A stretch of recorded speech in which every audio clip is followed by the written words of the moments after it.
स्मरणीय अनंत गुणगण संपन्न श्री सद्गुरुदेव भगवान का ध्यान करते हुए परम पूज्य सभी कथा में जो आचार्य जी हैं उनका भी वंदन अभिवंदन करते हुए हमारे संगीत के विद्वान कहें या गंधर्व कहें, संगीत में जो साथ दे रहे हैं मिश्रा जी और जित्तू भैया को भी वंदन अभिवंदन। और सबसे जो जरूरी है जिससे हमारी आवाज आप तक पहुंच रही है, हमारे भैया रवि साउंड वाले, उनका भी बहुत बहुत वंदन अभिवंदन करते हुए। और सबसे ज्यादा जरूरी क्या होता है कथा सुनने के लिए? हम तो यहाँ बैठकर कथा कर रहे हैं ना, दूर पास से पधारे हुए ये श्रोतागण, इन सब का भी वंदन अभिनंदन करते हुए और हमारी मातृशक्ति, इस धरती की धरोहर जो मातृशक्ति हैं उनके माताओं के भी वंदन अभिनंदन करते हुए आज हम सब यहाँ टोरिया टोला में बैठकर यह सत्संग श्रीमद् भागवत महापुराण का जो साप्ताहिक क्रम चल रहा है, इसके मुख्य जजमान श्री किशोरी और माया पटेल एवं समस्त कार्तिक महिला मंडल द्वारा यह सुंदर आयोजन हो रहा है। कल आप सबने श्रवण किया कि कैसे नारद जी महाराज ने कैसे कथा सुनी। नारद जी महाराज की भक्ति महारानी से भेंट हुई और ज्ञान वैराग्य की जर्जर अवस्था को देखकर उनको सनकादि द्वारा श्रीमद् भागवत महापुराण का श्रवण कराया है। और सनकादि महाराज कहते हैं, सदा सेव्या श्रीमद् भागवती कथा यस्य श्रवण मात्रेण हरिश्चित्तं समाश्रयेत। सनकादि कहते हैं, भक्ति महारानी भगवान की कथा सदा ही श्रवण करनी चाहिए, इसके श्रवण करने मात्र से हरि चित्त में चिपक जाते हैं। और महाराज कैसे चिपक जाते हैं? अगर आपका मन एक बार भजन करने में लग गया ना, तो आप कितनी कोशिश कर लें फिर यह मन भजन करने बिना नहीं मानेगा। और वो तो हमारे ठाकुर जी 3 जगह से टेढ़े हैं।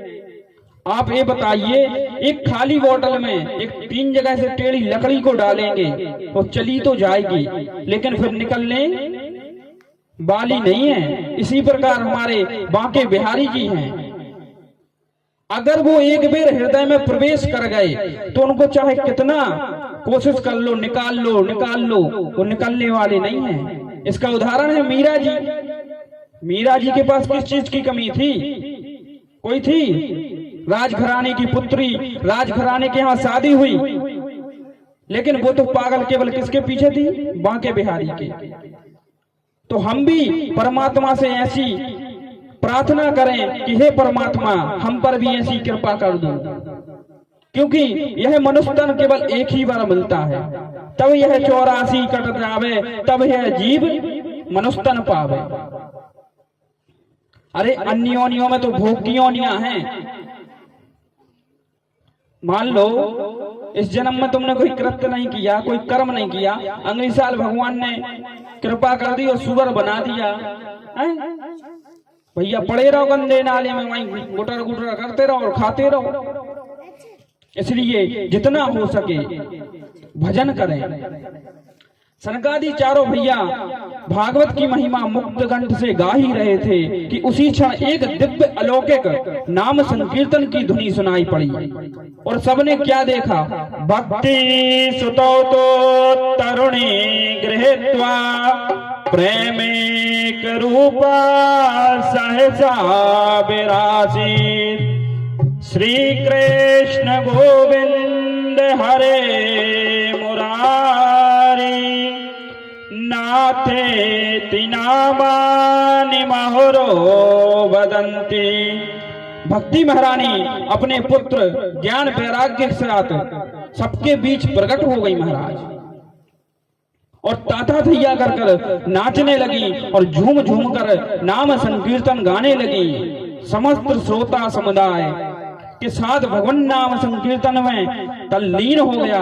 आइए हम सब भी कुछ क्षण भगवान नाम संकीर्तन का आश्रय लेते हैं। श्री कृष्ण गोविंद हरे मुरारी, हे नाथ नारायण वासुदेवा।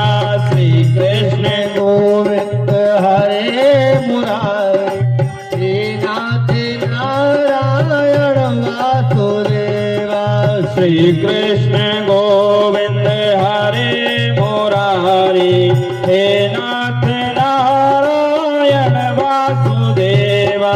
श्री कृष्ण गोविंद हरे मुरारी, हे नाथ नारायण वासुदेवा। हे नाथ नारायण वासुदेवा, हे नाथ नारायण वासुदेवा। हे नाथ नारायण वासुदेवा, हे नाथ नारायण वासुदेवा। हे नाथ नारायण वासुदेवा, हे नाथ नारायण वासुदेवा। हे नाथ नारायण वासुदेवा, हे नाथ नारायण वासुदेवा। श्री कृष्ण गोविंद हरे मुरारी, हे नाथ नारायण वासुदेवा। श्री कृष्ण गोविंद हरे मुरारी, हे नाथ नारायण वासुदेवा। भगवान का सुमधुर संकीर्तन चल ही रहा था कि भक्त ही माता श्रोता समुदाय के बीच प्रकट होने लगी और सभी श्रोता समुदाय देखने लगा कि ये महारानी, ये भक्ति माता कहां से आई, कहां से प्रकट हुई, किसी ने कुछ देखा ही नहीं। सनकादि महाराज कहते हैं, भाई जहां भगवान की मंगलमयी कथा होती है वहां पर भक्ति महारानी स्वतः ही प्रकट हो जाती है, क्योंकि ठाकुर जी की कथा में वो रस है जिसे सुनकर भक्ति महारानी ज्ञान और वैराग्य सुनकर पुष्ट हो गए। अब तो भक्ति महारानी ने प्रश्न कर दिया कि महाराज, आपने यहाँ पर सबको बैठने का स्थान दिया है, मैं कहां पर बैठूं, मेरे पुत्र ज्ञान वैराग्य कहां पर बैठे। तब सनकादि कहते हैं, शकल भुवन मध्य निर्धनास्ति धन्या निवसति हदि येषाम हरि भक्ति रेखा। अरे भक्ति महारानी, आप तो इन भक्तों के हृदय में जाकर विराजमान हो जाइए। इस प्रकार से सनकादि ने भक्ति महारानी को भक्तों के हृदय में निवास दे दिया। अब देखिए महाराज, अगर कोई प्राणी मात्र केवल भजन करे और कहे कि हम भक्ति करके सब कुछ पालेंगे, तो हाँ वो सब कुछ पालेगा, क्योंकि अगर आपने भक्ति कर ली तो भक्ति के पुत्रों का क्या नाम है, ज्ञान और वैराग्य। ज्ञान और वैराग्य स्वतः ही अपने आप आ जाएगा। आप आगे श्रवण करेंगे कि कैसे परमात्मा को पाया जा सकता है, कैसे अपने मन को इस संसार में रहते हुए भी परमात्मा का कैसे भजन करें। अब तो महाराज सनकादि मुस्कुरा रहे थे और नारद जी ने कहा कि महाराज, हमने तो आपका यह प्रत्यक्ष प्रमाण देख लिया, अब हमें ये और बता दीजिए, इस भागवत महापुराण सुनने से कौन कौन से पापी तर जाते हैं, कैसे कैसे पापी तर जाते हैं। तब तो महाराज सनकादि मुस्कुराने लगे। कहते हैं, सनकादि कहते हैं कि ए मानवा प्राप्त कस्तु सर्वदा सदा दुराचारता विमर्गा क्रोधा अग्नि दग्धा कुटलस्य कामिना सप्ते यज्ञेन कलहो पुनंति ते।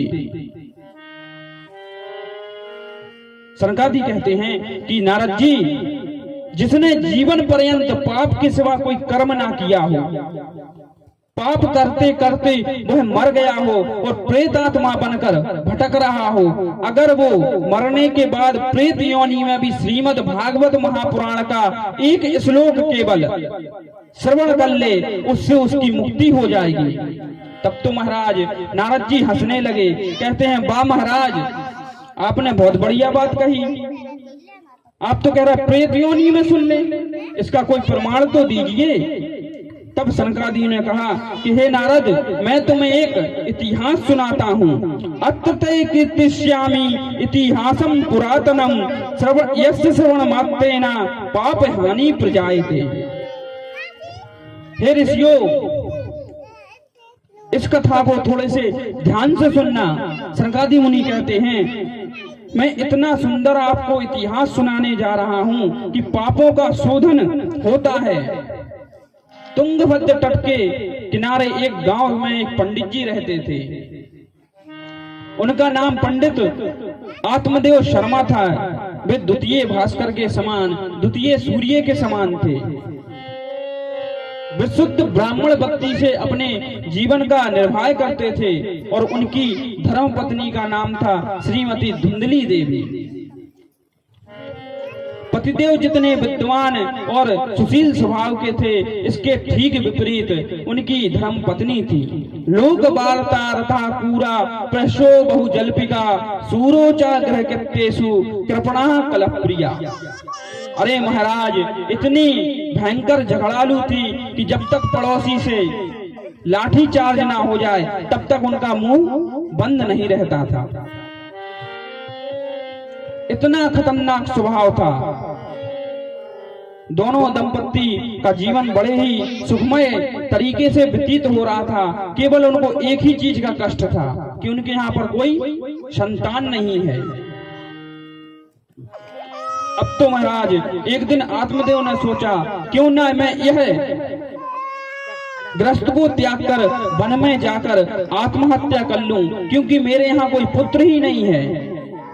गृहम त्यक्त्वा वनम गता, वह ब्राह्मण घर छोड़कर वन की ओर चला गया और जाते जाते आंसू बहाते जा रहा था। जैसे ही वो